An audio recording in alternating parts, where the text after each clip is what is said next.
Bom dia, segundos e terceiros anos, tudo bem? A aula de hoje vai ser sobre frase, oração e período. A gente vai fazer uma distinção e depois a gente vai passar para o período composto, as orações coordenadas, tá?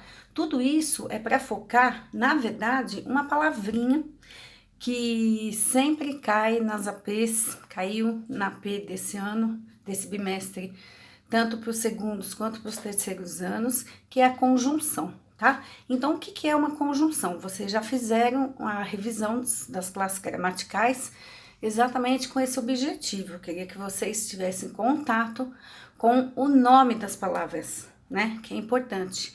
Para depois a gente inserir essas classes gramaticais dentro da estrutura de uma oração, de um período, e conseguir entender mais ou menos a dinâmica, né, das funções que elas têm dentro da nossa língua portuguesa, dentro da escrita, dentro da leitura, a gente conseguir entender o sentido que essa classe gramatical chamada conjunção tem, e é tão importante, tá?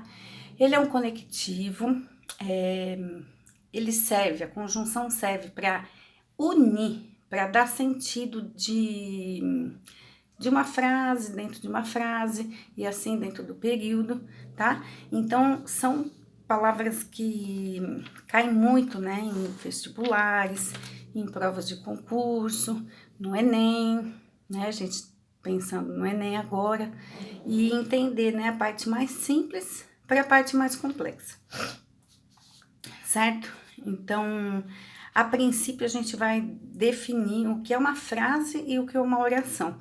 Basicamente, gente, ambas são enunciados que têm sentido, mas para ser uma oração precisa ter verbo. Então, na matéria que eu deixei para vocês, aí anexado no Google Classroom e também nos e-mails, vocês vão ter toda a explicação bonitinha, tá?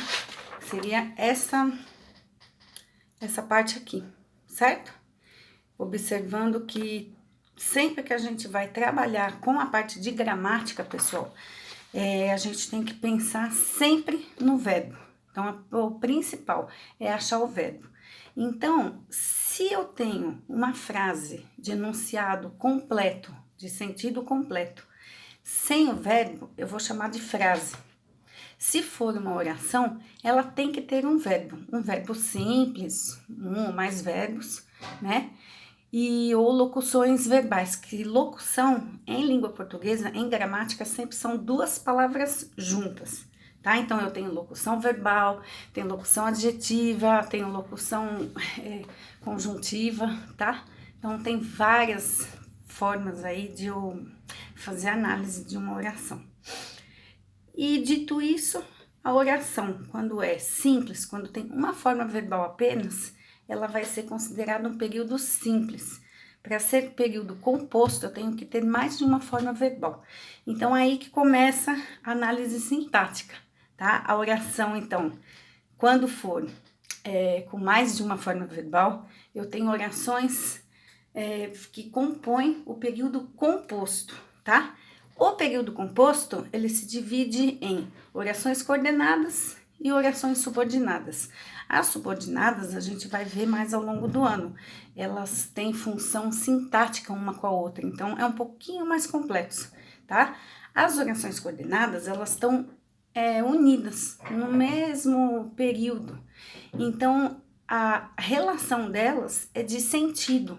Eu leio uma oração, depois outra, e eu tenho sentido.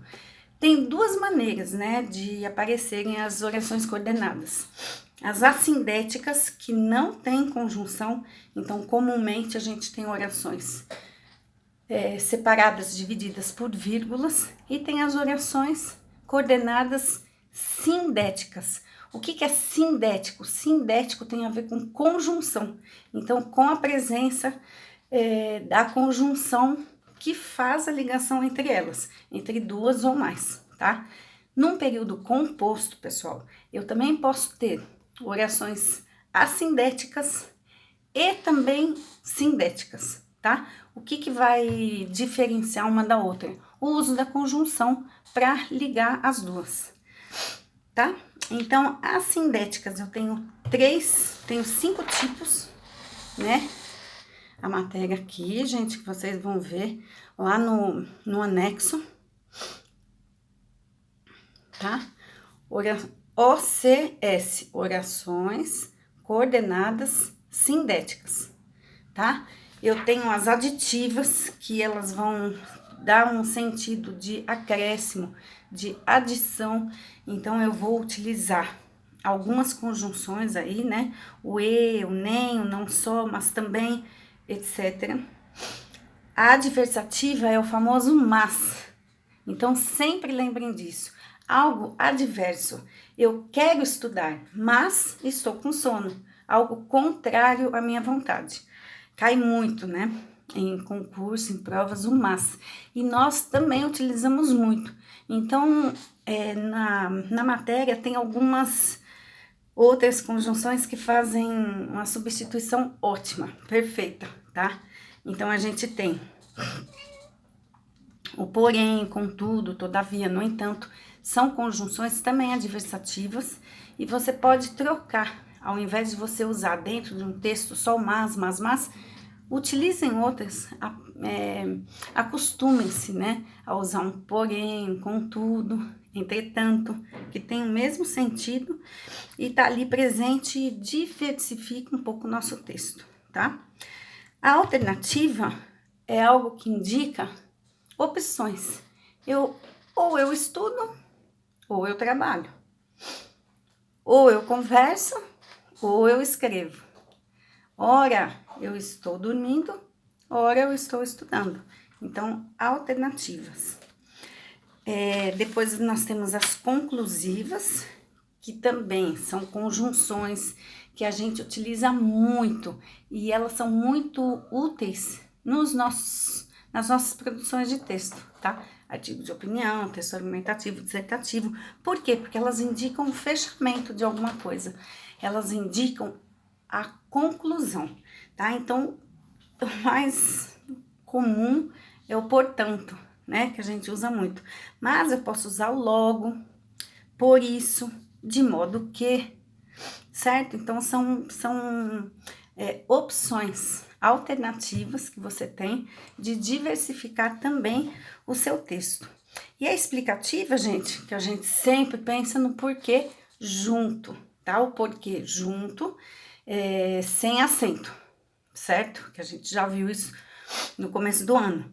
Então, a explicativa tem também o que e o se, elas, como eu já falei, elas têm a ver com mais com as orações subordinadas, mas elas aparecem de vez em quando. Inclusive o se apareceu numa questão de segundo ano, na AP, tá? Não sei se vocês se recordam, tá? Deem uma olhadinha. O pois também é utilizado, tá?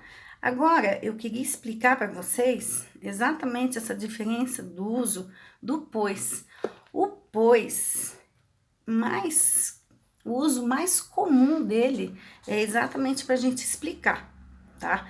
Eu não vou viajar, pois não tenho dinheiro. Ele vai ser um sinônimo do porquê. Mas, às vezes, eu posso usar o pois com ideia de conclusão. Só que aí, eu vou utilizar o pois depois do verbo. Então, qual que foi o exemplo que eu coloquei aqui, ó, gente? Fiz a comida da festa. Qual foi a conclusão disso, então? Economizei. Economizei é o verbo. Economizei, vírgula, pois, vírgula, dinheiro, tá? Eu não posso utilizar aqui o pois antes do verbo, senão ficaria fiz a comida da festa, pois economizei dinheiro. Não é uma ideia de conclusão, tá? Então, esse pois, depois do verbo, ele é deslocado da oração. O que se vocês lerem a oração, fica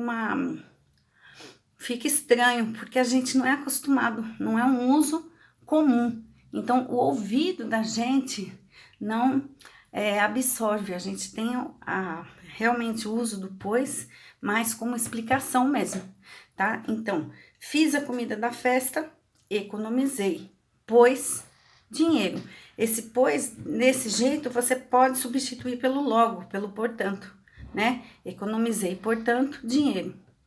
Ou então você poria, portanto, economizei dinheiro. tá? E eu acho que é isso, então, tá? Eu gostaria que vocês lessem a matéria com atenção. Ela tá bem colocada de uma forma bem simples, bem organizadinha. Todos os verbos, eles estão sublinhados e todas as conjunções estão em negrito, tá, gente? Então, observem bem isso e peguem a pesquisa que vocês fizeram de classes gramaticais e procurem se vocês realmente foram atrás da conjunção, colocaram bonitinho lá as conjunções como classes gramaticais, tá? Dentro de um período composto, a oração coordenada, ela vai ter esse uso da conjunção como um elemento de apoio para todo aquele texto, tá? Então, um apoio de sentido. Então, é muito questionado em provas da P o sentido de uma determinada conjunção, certo? Então, vocês saberem as conjunções e saberem o sentido facilita bastante, tá certo? Então, eu espero que vocês tenham entendido. Eu espero que vocês, se tiverem dúvidas, me mandem mensagem, mandem e-mail, mandem mensagem no Google Classroom. Entrem em contato comigo de alguma forma, que a gente tá aí para tirar dúvidas, tá? Leiam a matéria, ouçam a aula, deem um joinha, curtam, inscrevam-se no canal do YouTube, tá, gente? E a gente se fala então, tá bom? Obrigada pela atenção, saudade de todo mundo. Tchau, tchau.